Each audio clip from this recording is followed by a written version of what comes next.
everyone, welcome to Otaku Saga. I'm DK. I'm Rizzo. And I'm Zero, and today on Anime Reaction Watch episode 11 of Madoka Magica. So, if you want to check out our reaction to the 11th episode of Madoka Magica, hit that link in the description below. And be sure to give us feedback in the comments section because we love hearing from you. And as always, if you like what you see, subscribe to Otaku Saga, and don't forget to like and share our videos. And thanks for watching. So, on this episode of Madoka Magica, we get to the fallout of... Yeah. Well, technically it's the fallout of Sayaka and Kyoko's death, because Kyoko was covering up Sayaka's death.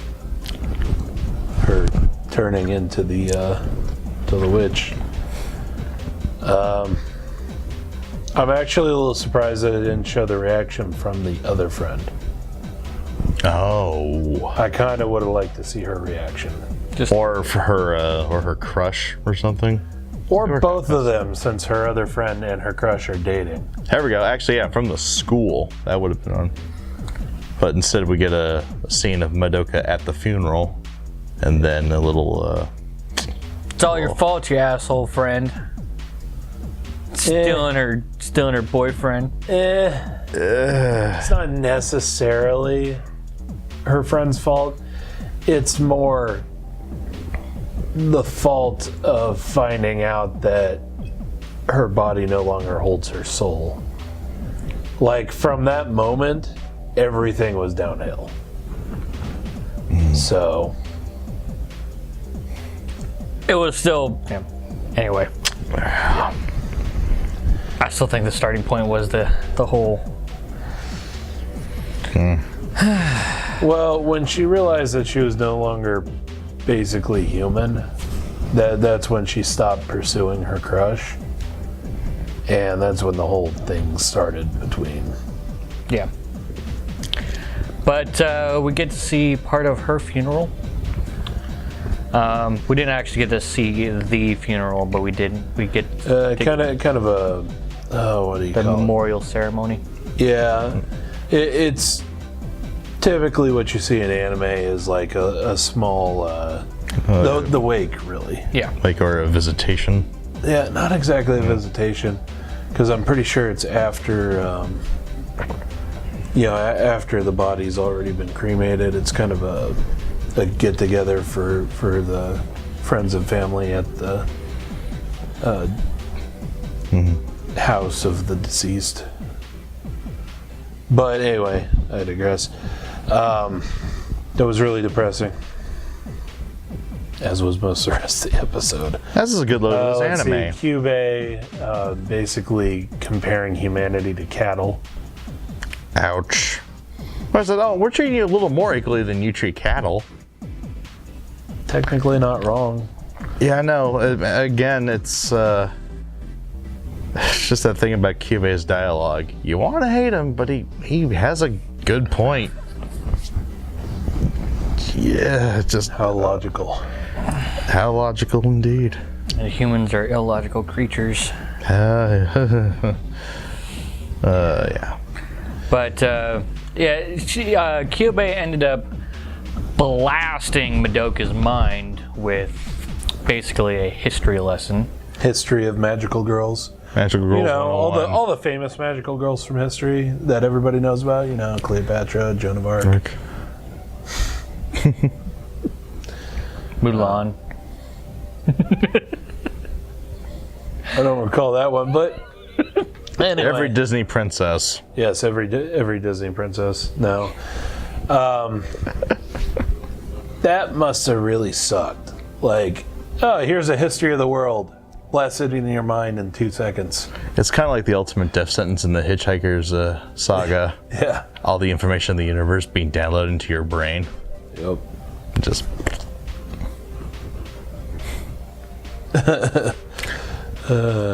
Anyway. Yeah, it looked creepy as hell. Yeah, Kyubey's the eyes art just like, style of wow. those is really, really creepy. Kind of matching the witches, really.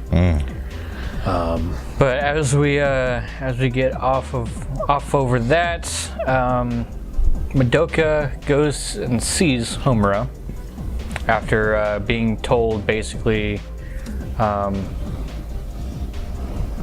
all this stuff about being cattle and crap. Goes over to Homura, and Homura finally tells her about the whole Time travel. The wibbly wobbly. Time travel shoujo crap. Time travel Maho Shoujo. Now that is a crossover. Ouch. Ends up getting a little breakdown. Yeah, basically tells the truth, and then breaks her mask, basically. Because she has been masking her emotions. At the very least in this timeline. Probably for a while, but... Yeah. Finally breaks down. But then, kind of denies Madoka helping her, basically becoming a magical girl and helping her defeat the Walpurgis Knight. Saying that she can do it all alone and that she never even needed Kyoko's help in the first place anyway. But that pride. yeah. That pride, though. Again, Homura is powerful, but like I pointed out during the reaction, it's still just explosives. Like, it's still just explosives against a magical being. Yeah. Like I It's said, a very powerful magical being. a shield, even with hammer space, even with its time-stopping abilities and all that jazz, it really needs a weapon. That's what the sword and shield is for. And in this case, her weapons are all man-made. Yeah, and they're awesome. Rocket launchers, fucking missile launchers. Well, the point being is that Homura is not really... Like, her powers aren't really designed to be used by herself. No. So, she doesn't need a weapon herself. That's not what she's supposed to... That's not how she's supposed to use her powers. She should be a support character. It should be one of those things where if I'm in her position, what I would do is find a way to drag one or two more people into that time space. And now that I think about it, the last episode, she didn't make any mention of trying to actively recruit magic girls to her side, did she? Nope. She just tried to do it herself. Well, because being a magical girl is a Death sentence. death sentence. All right, they were already dead by the time she thought of it. Yeah. No. Being a magical girl is a death sentence. Like, eventually you are going to die, and you probably will become a witch.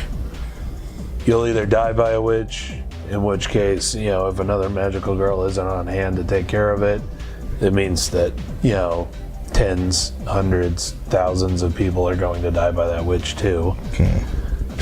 Or you become a witch and end up killing tens, hundreds, thousands of people. Yep. So, But it's not a good thing. If this show has taught me anything, it's It never ends well. it never ends well. But yeah, I think Homura just needs to really try to use her powers better. Like, the whole stopping time, firing guns or whatever is cool and all, but when you're going up against magical beings that are that powerful, it's just... yeah, you really should have magic against magic. And these man-made weapons, they show up in magical ways, but they're not magic. They're just explosives. Yeah. And that's why I'm adamant on there needs to be a sword involved. There needs to be other magical people, other magical things involved. I would say that there needs to be other magical things involved, not necessarily just saying a sword involved. But could you imagine If she had a weapon, yes, she would be all powerful. But at the same time, could you imagine, I'm Homura, I drag Mammy into the time to that time stop, and Mammy just goes all out and just fires round after round after round, and hundreds, thousands of rounds. And then, all right, let's go ahead and bring time back. Yeah, bring time back, and then suddenly whatever she was aiming at is literally a fucking smoking hole in the ground. Or I take... Or in this case, if she were to end up doing that with Madoka has, well, she will have arrows, which, same fucking thing. Magical arrows, shoot about 1,000 of them, and then bring time back.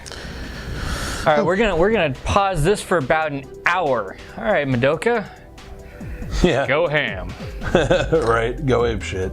So, okay, just thought of a good strategy if Homura were to hit the reset button, for lack of a better term. She can only go, well, actually no, that wouldn't work really well either. Because all the people she can get involved are either Madoka or the rest are already magical girls.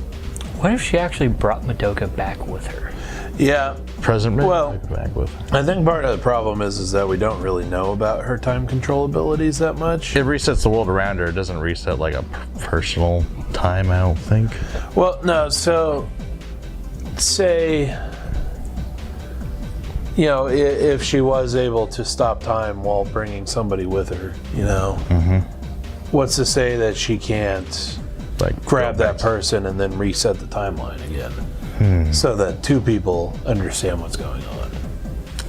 If that be the case, then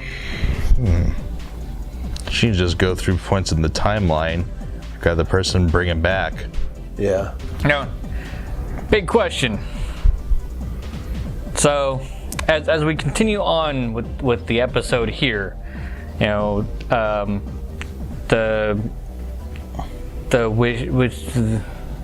Walpurgis Night. Walpurgis Night. That word. It's English now. Come on. The Walrus Night. There we go. I just got a weird image of a walrus in full plate armor. Ka-choo. The Walpurgis Night. We get this awesome 5-second countdown in our parade of elephants. And everything's now going to shit. There's a huge storm going around. All the civilians are in shelters and stuff like that. Madoka decides that she is going to go ahead and take off and go help Homura, being stopped by her mom for a moment. Me having the whole conversation. You said you trust me, Mom. Yeah, I'm reminded of Digimon. I am actually too. And then she shows up at Homura's side, who had currently just took a building to the face. No big deal. Where she got out of it was except for the fact that her leg's crushed. Her leg's crushed. She's bleeding profusely from her face. Building to the face. The only visible injury is on the leg. Oh, she's bleeding from her head somewhere. Oh. She's also a magical girl who can heal herself. But at the moment, she is now starting to give up on hope. And so her that little soul gem starts. It's getting ready to turn into a grief seed. And right on time at the 11th hour, Madoka shows up. With Kyubey. And reveals that she's about to make her wish. So, big question. You guys who already know. You guys who've already seen already know. But what's the wish? That might actually play a little bit bigger role than we thought. Well, wishes of magical girls play a huge role. I mean, it determines their powers and kind of how powerful they are, huh? As we've seen. That's probably why Homura doesn't have the weapon she needs, because she just wanted to go back in time. Yep. Or wanted to protect. She wanted Madoka. to go fix all this. Yeah. Or no, she wanted to protect Madoka. I think that was the wish. I forget the episode. Anyway. But yeah, I mean, the wish is... the wish is everything. Yeah. So, I have no idea. It's I gonna have be- no idea either. But I think it's going to be huge. But if it has anything to do with Homura, then this could be huge. If this has anything to do with Sayaka, it could be equally huge. We're talking about an idealist here. What if it has to do with everyone? Yeah. Saika, Kyoko, Mami, the whole gang. Anyway, we're left off with one hell of a cliffhanger, and next episode is the last episode. Yep. And next episode, the title will finally make sense. Magical Girl Madoka Magica. Yep. And we're left this time saying, I'm sorry, Homura. That's all. I'm just... Anyway, let us know what you thought of the anime, what you thought of our reaction in the comment section below. Yep, no spoilers. Thumbs up if you like it, thumbs down if you don't. But that's going to do it for this episode of Anime Reaction. I'm DK. I'm Zero. And I'm Rizzo. See you next time.